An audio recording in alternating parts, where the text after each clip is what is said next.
ng kanilang mga kampanya dito sa ating preliminary round sa Shakey's V-League. So, eto na nga, this is, masasabi na natin, ilang laban na lang ang natitira dito. Ang nakakatuwa, no, we are very deep into the conference. Meron na nga tayong isang team na natapos na undefeated, pero wala pa rin nalalaglag na teams. Undecided. Undecided pa rin to. Sino ba bottom mo, Noel? Well, these two teams are at the bottom of the standings ngayon. Right now, PNP maganda nilalaro, pero ang FEU humahabol dito and they're showing some signs of life as Kayla Atienza tries to attack. Dave ngayon, masyado malapit yan sa net. Easily done. Galing dito kay Remy Palma. Halos lahat ng mga sineset ngayon sa open, Noel. Right. Kita mo na go over, nahihirapan si Patrice Angmuang dun sa mga setters niya. Ang problema rin, si Dave na yung nagsiset kasi hindi na nakukuha ni Concepcion yung second ball. Now Concepcion finally gets a good one and goes to Molina and not kept alive there. Dalawang malaki yung nagsama dun. Itong si Kasugod at saka si Palma. So 17-14, FEU's lead down to 3. Si Marciano, si Molina nasa likuran. Marciano nasa likuran pa rin hanggang ngayon, ha?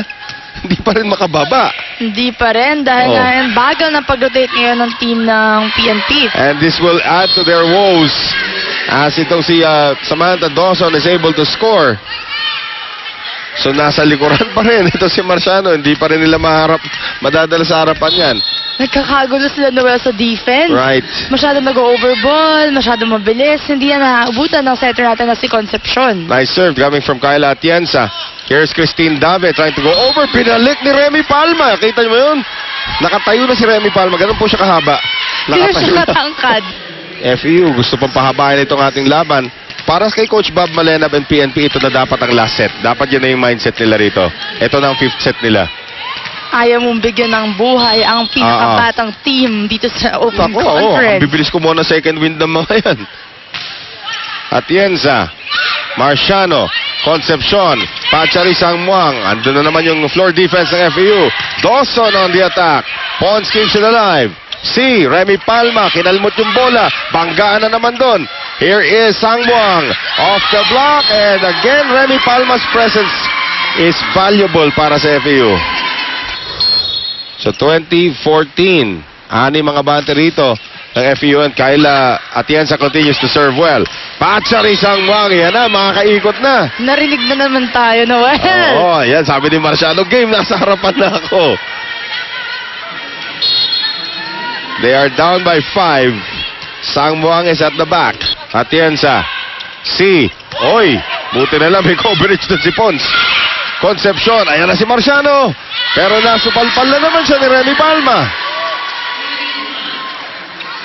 Mga setters natin for PNP ngayon, medyo lumalayo ang bola sa net. Nahihirapan ng mga spikers. Right. Kanina, Michelle, pinasok na ni Bob Malenab si Robbie Remillo. I'm surprised that he hasn't gone to that option again right now.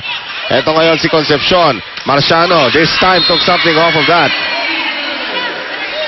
Yan ang kailangan ngayon ng PNP. Yung mga tira nito si Marciano. So far, the leading scorer of the squad.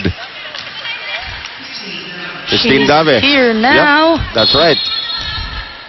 To the rescue. Oo. Giselle C. Running attack. Remy Palma. Dug up there by Concepcion. Dave keeps it alive. Free ball given up by Marciano.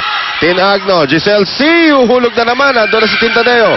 Here is Marciano. Trying to make FEU pay and she does. So Marciano cuts it down to 4. Bullet day, I will giant you. Siguro naman narinig mo na yun, ano? 21-17. Palma, lakas! Dave, magsaserve para sa Lady Patrollers. Good reception by Atienza. Combination, Bernadette Pons off the block. Sangmuang is there. Concepcion going to Marciano once again. Off the net this time. Giselle C. Remy Palma, pipihit. Concepcion, iiwan para kay Marciano. Cross court is good. Alam mo sa FIVB ngayon, meron na silang challenge. Pwede mo na i-challenge yung mga calls ng officials. They are allowed 2 challenges per set. Tingnan natin kung kailan may implement yan dito sa Shakey's V-League. As Pons is able to get that one, that's a miss-hit. Galing dito kay Bernadette Pons, naging catch-up tuloy yung kanyang cross-court. Okay lang. Nalito yung depensa sa kanya. 22-19. yung mga challenge na tinatawag na yan, very crucial, lalo na pagpukpukan ng laban, Right. na pag nagdo-deuce na sa 24, Yes. ibang usapan na yan. At saka you're only allowed 2%. Pag nagkamali ka pa sa challenge, babawasan ka. Pag tama yung challenge mo, buo pa rin. Sangmuang keeps it alive. Sabi ni Dami, tatawid ko yan. And Dami does it. Kasugod, nice block there by Marciano. Kasugod on the push, Marciano on the coverage. Here's Concepcion going to Marciano. Again, hinulog na naman ni Marciano. Hindi mabasa-basa ito ni Pons yung bola ni Marciano dahil effort to effort Right. sa paglundag. Ito si Marciano sa harapan. Now Marciano and Molina in front para sa PNP. Dalawa na ang sandata rito ni Veronica Concepcion as Jalene Labrador serves. Sharp one, and it is out. An unlikely error kay Labrador who's been serving well today. Nabuhay ang fans ng FEU na Right. dumaya pa dito despite the traffic and the rain outside. Nako, magaling Moraita. Ang iingay na nila. Pons on the serve. It's a good one. Marciano, Tadeo. Nako, free ball pa to. Sangmuang gets it across. Here is Kasugod. Nice block there by Marciano. Look at Giselle C. Send it long. What a play by Giselle C. Hindi na naabutan yun ni Tadeo. That was on its way out.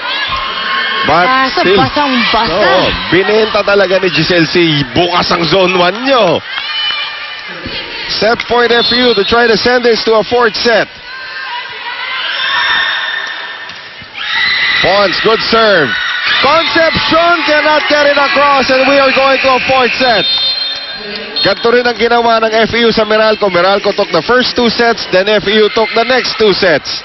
Titignan po natin ang magiging kulay nitong ating ongoing drama as we take a look at our shaky play. Bernadette Pons down the line, naging catch shot. Okay na rin. Tuwang-tuwa.